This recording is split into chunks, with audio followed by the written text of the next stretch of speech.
Wow. Wheel guns are awesome. Kevin here from ultimatereloader.com. I absolutely love revolvers, and I thought this would be a great opportunity to do a quick show and tell of my collection of revolvers. Now, the first thing you're probably going to notice here is they are all Smith and Wessons. Yes, I am a Smith and Wesson guy. Why? Well, I started out, my very first handgun actually was a Taurus 44 Magnum. And I like a lot of the features and a lot of the design details of the Taurus wheel guns, but I had a horrible experience with this revolver. It broke in the very first cylinder of ammunition, and I had multiple problems with it after that, had to send it back and so on and so forth. So I came to the conclusion that I was more interested in quality and resale value and experience, and less interested in some of the innovations and or nice to haves, different types of features. So I think of Smith and Wesson like I think of Harley Davidson. It's got clean lines. I absolutely love the styling. It works. It's made in America. And another thing that I really like about Smith and Wesson is the triggers. The triggers come great, and with some gunsmithing, you can tune them to however you'd like them to be. And as I said, resale value is excellent. I also had a Ruger GP100. I put some time and effort into that revolver, 357 Magnum, and I never was able to get the right trade-off between a good, clean trigger pull and reliable ignition for primers. Actually, that's another great thing to mention. If you're a hand loader, you need wheel guns because no handgun configuration is more versatile in terms of the types of loads that you can shoot. And also, you don't have to go running through the bushes for your brass. You just empty the cylinder into your spent cartridge bucket, your spent brass bucket, and very easy to clean and then reload. Okay, so here's what I'm going to do in this video. I'm going to talk through each of these revolvers. I'm going to talk about the story behind it, why I own it, what it's like to shoot, and then maybe after we take the complete tour of my revolver collection, I'll talk about some future aspirations that I have to expand this collection.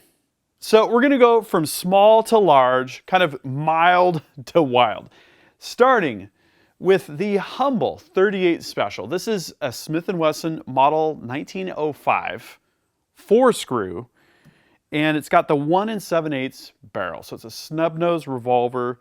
This is somewhat of a rarity. The more popular configuration would have been the 4-inch barrel. So I like this particular revolver because, no lie, it makes me feel like I'm in a 1930s detective movie. I absolutely love handling it. I love loading it. I love shooting it. It's actually a challenge to hit tin cans even at 10 yards just because of how small this revolver is, and it doesn't have the same ergonomics as, you know, the larger revolvers and that kind of thing. I always like a good blued finish, I'll admit. I just love that black sort of satiny look, blued finish on steel. It's just absolutely awesome. It's in very good shape. I actually traded a friend for this, and it was in his family for a long time, so it's got that connection as well. It, believe it or not, it has a pretty nice trigger pull, and again, that's one of the things that I really love about the Smith & Wessons. These are all single action, double action. I haven't gotten into the Wild West single action revolver scene. I don't particularly like the ergonomics and the high bore axis, but hey, drop a comment. If I need to be convinced that I need to get into this single action scene, maybe I'll take a look at that. Okay, so jumping from the 38 Special up to the 357 Magnum, this is a 586-6. This is essentially the blued version of the 686, which is the all stainless. I love this revolver. I love it for multiple reasons. A, I think this is one of the sickest looking revolvers you're going to find. Full underlug, again, blued, beautiful blued finish. It's got the Hogue overmolded rubber grip. I like these a lot. They help tame the recoil. They fit my hand well. And again, this is a pleasure to shoot. And why do I like shooting this gun?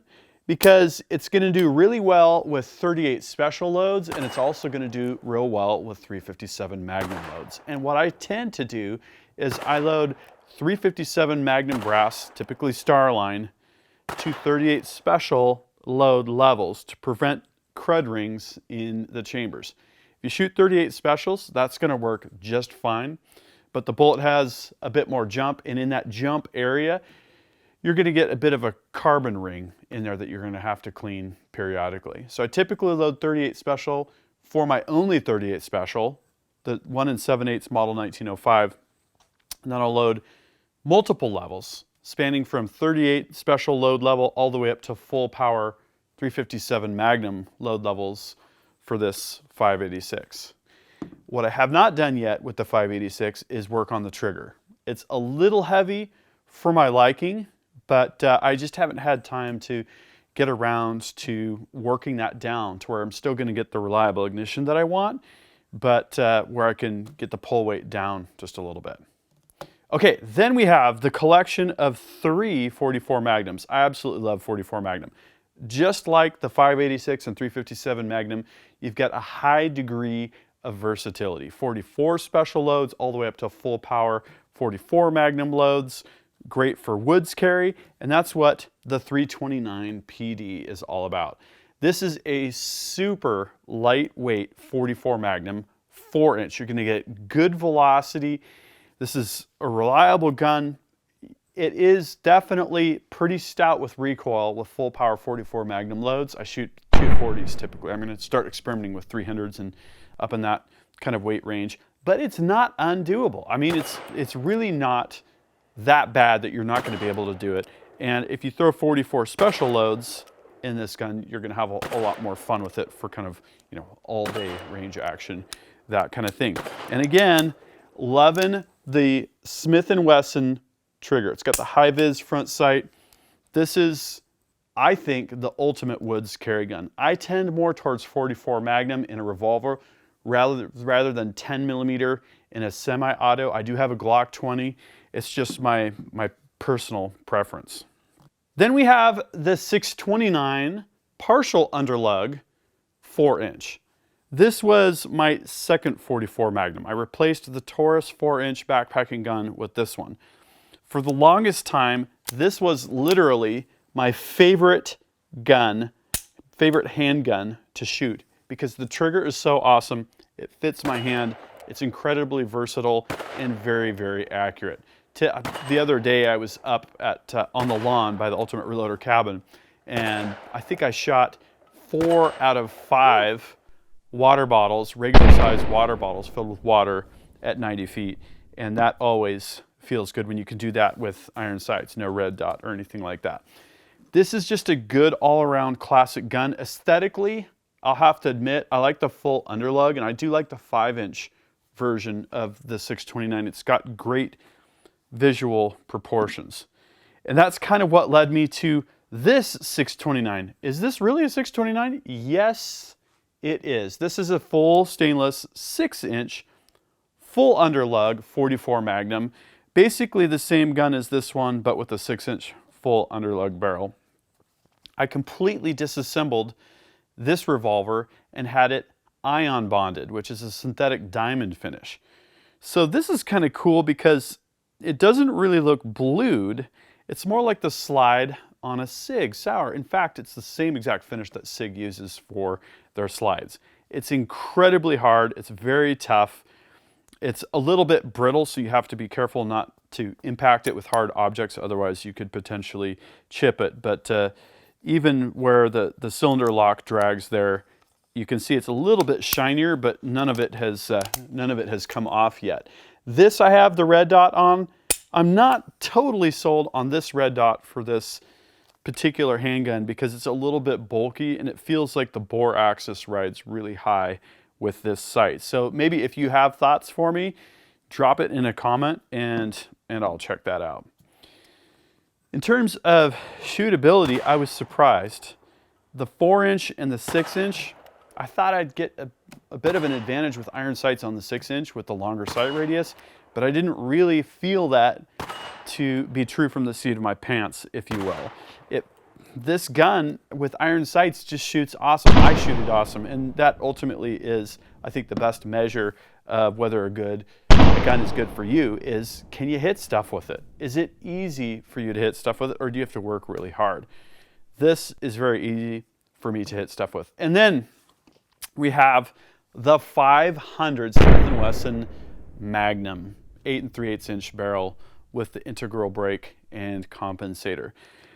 This is just when it's time to be bad to the bone. When you need to pull out the biggest, baddest handgun, this is the one. This will shoot up to 700 grain bullets. I've got some hard cast lead bullets in 700 grains that I'm going to be talking about. Those have gas checks on them, if memory serves me correctly. I shoot between 350 grain bullets in this gun all the way up to soon the 700s. Might want to put on a glove for that because the recoil gets very, very intense. But sometimes that's what you need. After a stressful day, you might find it helpful to shoot something like 50 BMG or 500 Smith and Wesson Magnum. 50 cal is just a good all-around, have fun caliber.